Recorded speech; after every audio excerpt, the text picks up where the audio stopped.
Class के आदाब, classroom manners, वक्त पर और बाकायदगी से आएं, arrive on time and attend regularly, खामोशी से सबक शुरू होने का इंतजार करें, wait quietly for the lesson to begin, जब उस्ताद आपसे बात करे तो खामोशी और तवज्जो से सुने,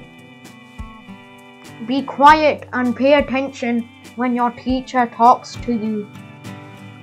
जब कोई भी बात कर रहा हो तो उसे तवज्जो से सुने,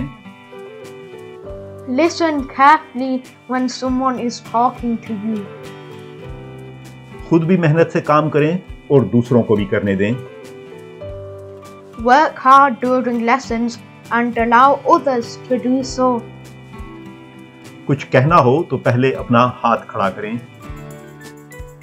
put your hand up to speak, सबक के दौरान कुछ ना खाएं,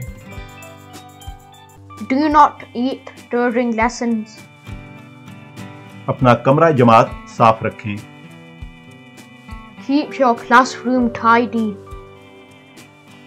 कोई ऐसी बात ना कहें या करें जिससे किसी को तकलीफ हो,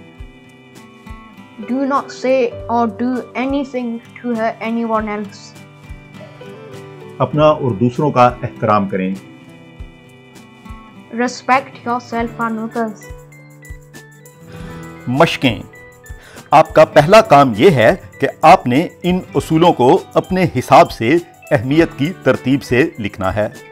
यानी आपके ख्याल में इनमें सबसे अहम कौन सा उसूल है और उसके बाद कौन सा आता है। दूसरा काम यह है कि आप मुझे कोई मज़ीद ऐसे उसूल बताएं जो कि शागिर्दों को तालीम हासिल करने में मददगार साबित हो सकते हैं। आप अपने जवाबात नीचे कमेंट्स सेक्शन में लिख सकते हैं। शुक्रिया।